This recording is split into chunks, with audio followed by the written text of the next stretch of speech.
Bon, notre thème d'aujourd'hui, c'est du désespoir à l'espoir, uma análise teológica do Psalmo 13. Então, o tema é do Salmo 13, né, que eu tinha mandado o texto lá para vocês.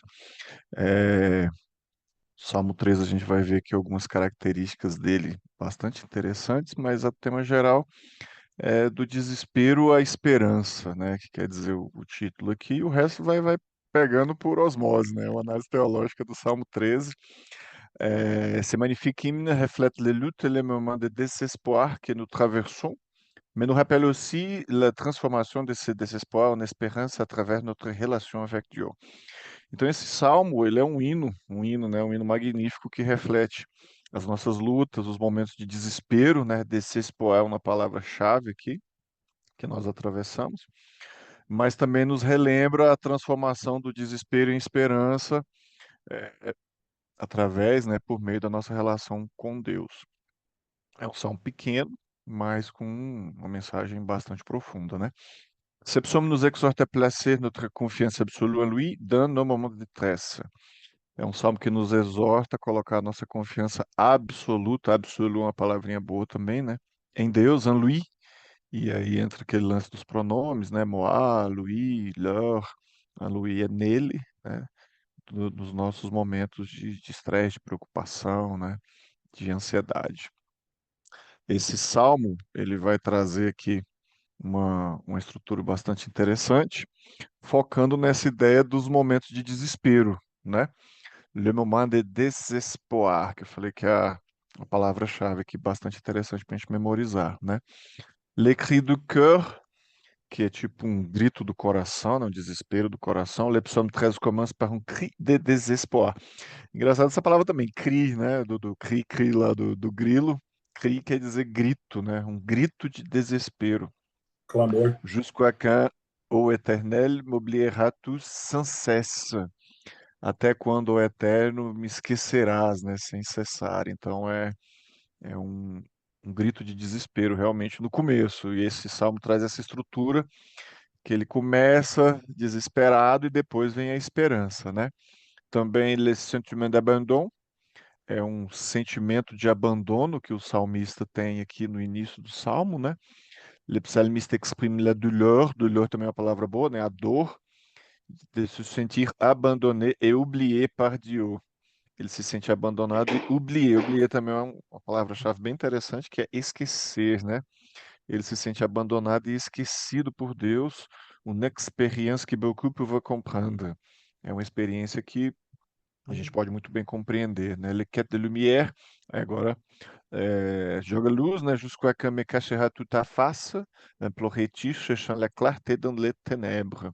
Então, é a busca da luz aqui, né? Ele está em busca da luz, de iluminação para a vida dele no meio das trevas. E ele pergunta, até quando me esconderás a tua face, né? Cacherá. Cacher é esconder. Então, implora o salmista, ele está buscando a clarté, né? Clarté é a claridade no meio das trevas, né? Igual até essa imagem aqui de uma tempestade. Prosseguindo aqui na estrutura do salmo, ele começou bem depressivo, bem triste, né? Agora vem transformação em esperança, né? La transformation en espoir. Então, tourner le regard vers Dieu, ele volta o seu olhar para Deus, né? Regard é olhar, contemplar. Então, ele volta o seu olhar para Deus. Cependant, le ton do psaume change. E nesse momento, né, cependant, nessa hora, o tom do salmo muda. Quand le psalmiste se tourne vers Dieu dans la prière. E o salmista agora se volta para Deus através da oração, né? Trouver la clarté é encontrar a claridade, né? Considère, réponds-moi, ô Éternel, mon Dieu, donne à mes yeux la clarté. Então ele pede para que Deus o responda, ele faz essa oração ainda meio desesperada, né? E pede para que Deus dê claridade aos olhos dele. Passei do desespoir à l'espérance, agora ele muda e vê que tem duas palavras para esperança, né? Tem espoir e esperança, as duas são sobre a mesma palavra, a mesma tradução em português, que é esperança.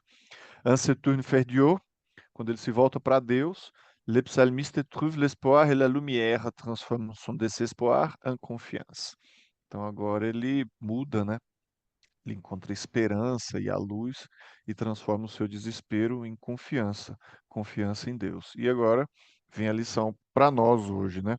La confiance en Dieu dans les moments difficiles. A questão de nós confiarmos em Deus nos momentos difíceis e mais três pontos, né? Chercher refuge en Dieu. A Anne falou para a gente desse chercher, né? Chercher é buscar e tem o rechercher, que é um buscar mais profundo, que é usado até para pesquisar e tal, conhecer mais sobre Deus. Aqui é buscar refúgio em Deus. Le psaume nous rappelle de placer notre confiance absolue en Dieu, même dans la détresse. Então, esse salmo nos apela a colocarmos a nossa confiança absoluta em Deus, mesmo nos momentos de desespero, de estresse, de dor, de sofrimento. Éviter les replis sur soi, evitar a gente se voltar para nós mesmos, né? O lieu de nous replier sur nous-mêmes, ao invés de nos voltarmos para nós mesmos, essa busca da resposta em nós mesmos, le psaume nous encourage à nous approcher de Dieu avec foi. Então, aqui esse salmo nos encoraja a nos aproximarmos de Deus por meio da fé. E por último, trouver espoir en Dieu, encontrarmos essa esperança em Deus. C'est en lui que nous pouvons trouver notre refuge et notre espérance dans les moments difficiles. É somente nele que a gente pode encontrar o nosso refúgio, a nossa esperança nos momentos difíceis. Como eu sempre falo aqui para vocês, né, por ser uma língua latina, fica às vezes fácil da gente ir encontrando aqui o significado das palavras, né? Refúgio, refúgio, é parecido, né? Esperança, mamã, então vai dando para ir deduzindo mais ou menos o significado, né? E no final, uma mensagem de esperança, né? É uma mensagem d'espoir.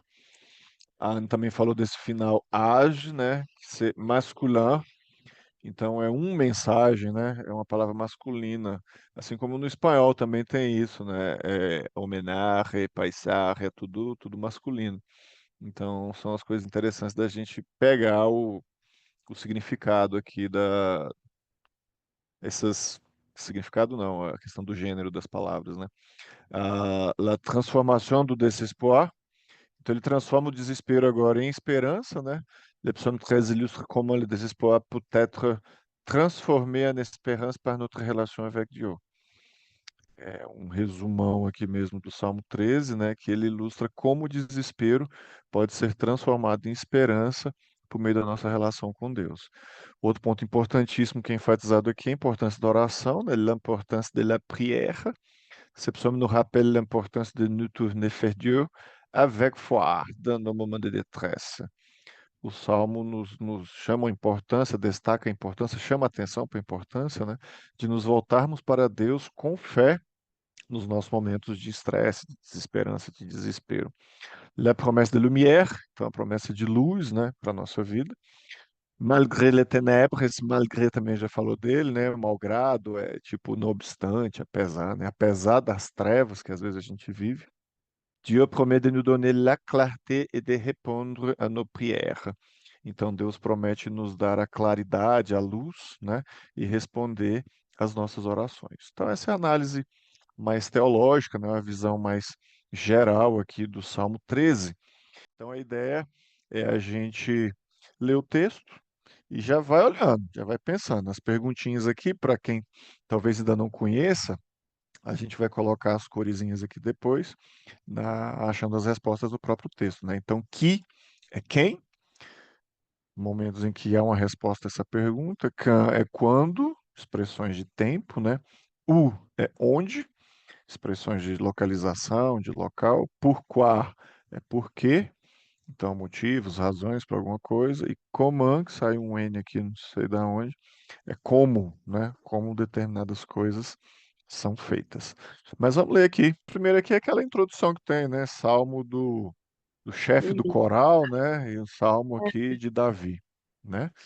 Verso 2 é Senhor, jusqu'à quand persisterá, não fala esse S aqui, né? Não é persisterás, é persisteras-tu à m'oublier, jusqu'à quand refuseras-tu, vê que é emendado, né? Tem uma razão para ter esse hífenzinho aí, de me voir.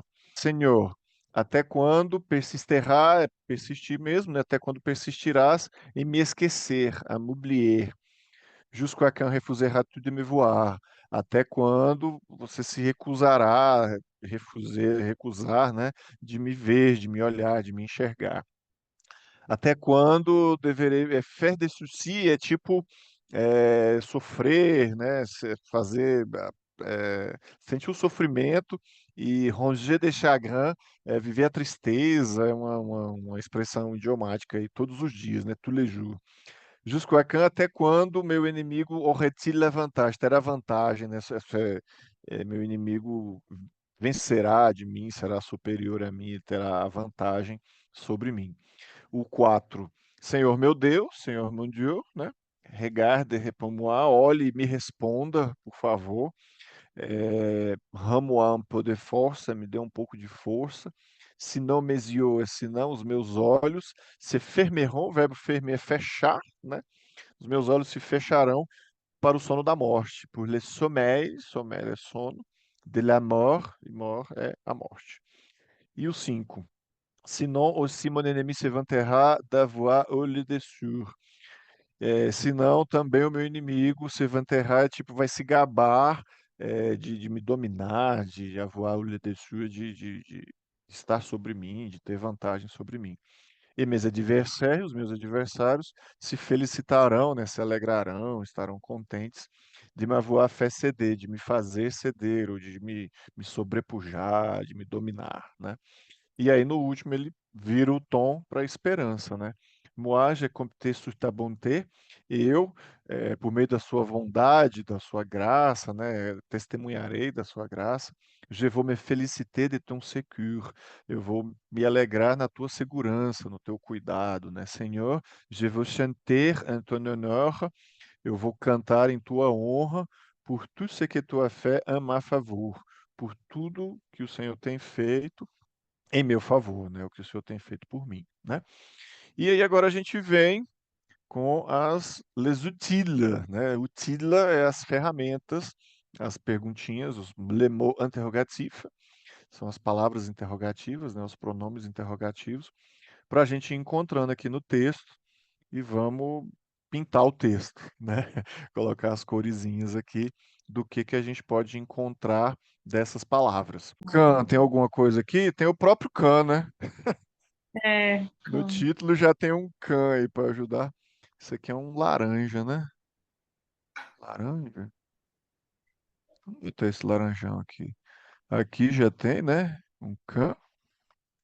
Ah, não tem mais, né? Do repertório, absolument repertório, não, não tem. Tem alguma coisa de localização. Eu acho que a gente pode dar uma forçada nesse que do repertório, será? O salmo veio de um local, esse local é o repertório. é, Depois eu vou perguntar para a Anne, qualquer coisa ela, ela corrige nós aqui, mas eu acho que tem uma cara de U. O é. que mais aqui? Só, né? Pourquoi e comment? Quá. Aí vai depender da análise, né? Ele faz assim uma oposição de ideias, né? Tipo assim, me devolva um pouco de força, senão os meus olhos se fecharão para o sono da morte, é o que está dizendo aqui no final, entendeu? Pode Uhum, ser um pourquoi, tipo assim, me devolva um pouco de força. Por quê? Porque senão os meus olhos vão se fechar para o sono da morte, entendeu? Essa aqui, ela uhum, acaba sendo um pourquoi. E uhum. a gente não usou nenhum desse azulzinho aqui, né? Esse azul aqui de caneta marca-texto. Entendeu para entender aí a relação de razão, de conclusão?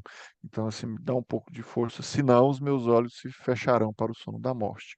Esse eu que tem aqui, ó, gente, toma cuidado com ele, porque eu não é eu. Eu é um verbo, isso aqui é do verbo avoar, é tido, é o avoar no particípio.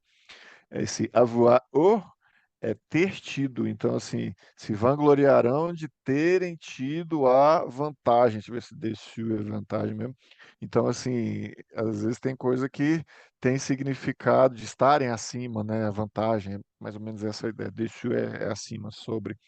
Então, esse o é o particípio do verbo ter. Então, ter tido, avoir o. Beleza. Esse pourquoi, se a gente colocou pourquoi nesse sinon aqui, a gente vai ter que colocar nesse aqui também, né? Entenderam? Se Ah, não, se não. Essa frase aqui do verso 5 também é uma frase ligada com esse Ramo pão de força. Me devolva um pouco de força, senão os meus olhos vão se fechar para o sono da morte, e senão também os meus inimigos vão se vangloriar de ter a vantagem. Vou ter que pintar por cima aqui, paciência, né? Então, esse aqui também é um pourquoi. E mes adversaires se felicitaront de m'avoir cédé. E também, vamos pintar o né? verso todo da Gilles Marrat, porque essa última frase, ela também é uma consequência dessa aqui. Ficou muito esquisito, deu para entender aí, ficou claro? Vocês entenderam? Ela colocou aqui, me devolva um pouco de força. Ele colocou três razões que, se Deus não devolver essa força, vão acontecer com ele. Então, são todas o porquê dessa frase aqui inicial. Ramener un peu de force. Quand, tem alguma expressão de tempo aqui? J'ai compté sur ta bonté, je veux me féliciter de ton secours, je veux chanter à ton honneur pour tout ce que tu as fait, meu favor. Não. Não. Alguma coisa de local? Vou contar com a sua bondade, eu quero me felicitar da tua segurança, do teu cuidado, vou cantar em tua honra por tudo que tu tens feito em meu favor. Não. O Por porquê quá tem, né? Por quais finalzinho aqui é uma conclusão, uma explicação. Vou cantar em tua honra por quá? Por tu sei que tua fé é meu favor, né? É uma explicação da razão aqui. Então esse azulzinho aqui vai para o porquê, ficar azul. E aqui a gente tem um comã, né? É, mais ou menos, mas é uma espécie de um comã, porque assim, é, eu vou cantar. Cantar como? Ou para quê, né? Ou por quê? Então, não, não. O que vocês acham aí? Vou cantar para te honrar, pode ser, né? Uma forma. Uhum. Vamos dar um comando para ele aqui. Esse No en ton contexto, honneur é uma forma que ele vai cantar, é um objetivo que ele vai cantar. Então, acho que no esse encaixa. contexto, E aí, que acharam do nosso versinho coloridinho? Deu bom, né? E aí a ideia é, por meio desse monte de corzinha aqui, a gente pegar essa estrutura geral do texto e das funções das palavras. E aí a gente, com o tempo, já vai pegando o olhar dessa ideia, por exemplo, do que, do quem, né? Ficar atento, porque esse é dos pontos mais importantes de qualquer texto, né? Sujeito e tal, é muito importante ver esses aspectos dos pronomes, do caso reto, né? Eu, tu, ele, Jesus, enfim, a gente observar isso no texto. Can vai ser as expressões de tempo. Esse aqui até que não tem muito, ele começa, e aí a gente vai fazendo uma ponte. E aí você vai vendo as questões teológicas, né? Você vê aqui em cima, ó, na parte mais angustiada do texto, ele está cheio de expressão de tempo. Ele quer saber quando é que Deus vai voltar para ele, a atenção para ele, quando é que Deus vai deixar de abandonar ele, não sei o quê. Mas quando o texto vai mudando o tom, você vê que quase ele não tem mais preocupação com o tempo, né? Isso aí já traz uma lição para nós, que a gente precisa aprender a confiar em Deus, descansar em Deus e parar de se preocupar com o tempo das coisas e tal. Então a gente vai vendo algumas coisas que remetem também ao aspecto teológico, né? Isso é bem interessante. Expressão de local, né? Aqui vai dar bagunçada, porque tá vermelho aqui, porque já tava, né? Essas vermelhas aqui no verso 6 não tem nada a ver. Mas ele também só tem expressão de lugar aqui no comecinho. E o pourquoi. O pourquoi é o que traz as razões, né? Você vê que ele colocou esses pourquoi que a gente classificou aqui para justificar esse pedido de força a Deus, né? Tipo assim, estou pedindo forças por causa disso, senão isso vai me acontecer. Mas no final ele usa esse pourquoi aqui de uma forma mais positiva, né? Tipo, eu vou me alegrar pela sua bondade, vou me felicitar no teu cuidado, na tua segurança, vou cantar em teu louvor por tudo que o Senhor tem feito em meu favor. Então, ele chega no final com uma declaração de confiança em Deus e uma razão para isso. E aí, apesar dele não usar a expressão de tempo, Mas aqui é meio que uma expressão de tempo muito importante, muito interessante, que ele usa o a fé, que é o passé composé, né, que se refere a um passado que chega até o momento atual, que é a ideia de você. Ele relembra até um texto muito conhecido de Ellen White, né, que a gente não precisa se preocupar com o futuro, a menos que esqueçamos a forma como Deus tem nos conduzido desde o passado, né? E ele faz mais ou menos isso. Ele vem desde o começo super preocupado com o futuro, né? Até quando? Até quando? Não sei o quê, como é que vai ser? Como é que vai ser o meu futuro? Ele está muito preocupado, ele está muito ansioso, né? E chega no final, ele fala: Eu vou confiar no Senhor, eu vou me alegrar no teu cuidado, eu vou cantar em tua honra por tudo que o Senhor tem feito a meu favor. Ou seja, se Deus tem cuidado de mim desde lá atrás, eu olho para esse meu passado, eu vejo o teu cuidado, eu não tenho mais que me preocupar com o meu futuro, né? E aí ele não usa mais o jusquando, não tem mais até quando aqui no final do texto, né? É bastante interessante a gente observar isso. E a gente vê aqui esses que, né, o quem aqui, você vê que em vários momentos, aqui acabou que a gente pintou por cima depois, né? Mas deixa eu colocar de volta aqui o que. Até aqui no final ele ainda vem se preocupando com as outras pessoas, né? Meu inimigo, meus adversários, né? Ele está fazendo realmente uma expressão de sofrimento diante de Deus, né? Mas no final ele não menciona mais nada disso. Nesse verso 6 aqui, que ele se volta para a esperança, ele só menciona o Senhor. Então, isso é a gente ficar se preocupando com inimigos e pessoas que não gostam da gente, esse tipo de coisa, a gente só vai estar perdendo tempo, né? A gente tem que se preocupar é com isso que está aqui no verso 6, que é a nossa relação com Deus, e se ele cuidou da gente, ele vai continuar cuidando, né? É, e aí a gente volta lá na apresentação que eu fiz, apresentando a parte teológica, né? Que é do desespoir até o espoir. Então, é do desespero até a esperança, né? A gente faz toda essa análise aqui, lê, vê um monte de coisa, mas quando a gente traz para a nossa vida, a gente sabe que a gente também passa por isso, né? A gente também tem os nossos momentos de sofrimento, de angústia, de preocupação, de ansiedade, mas fica a lição para a gente se voltar para Deus e confiar em Deus, né? Nos momentos mais difíceis, mesmo que a gente também às vezes possa fazer, como a Jennifer falou, né? Alguma chantagem emocional com Deus, algum clamor, alguma coisa, mas ele também nos compreende, nos entende e nos cuida a si mesmo. E é isso que no final das contas importa, né? Então esse foi o nosso salmo de hoje, pequenininho, mas quero reforçar. A gente nem falou do verset par cœur do anterior, né? Mas fica esse agora para o próximo. E foi bom a gente falar da profundidade e da importância desse verso 6 no contexto desse salmo, né? Que ele é aqui um oásis de confiança e de alegria em um salmo que vem numa vibe assim meio negativa, meio triste, né? E aí no final ele faz uma virada aqui bastante interessante, isso é muito bom. E a gente enfatiza aqui a parte boa, né? Moi, j'ai compté sur ta bonté, je veux me féliciter de ton secours. Seigneur, je veux chanter en ton honneur por tout ce que tu as fait en ma favor. Então, que a gente tem esse verso aqui, não só como verso per cœur dessa semana, né, para a gente decorar, memorizar, aprender, estudar, mas também para a vida, né? Aprendemos a colocar a nossa vida nas mãos de Deus e deixar que Ele nos abençoe. Amém?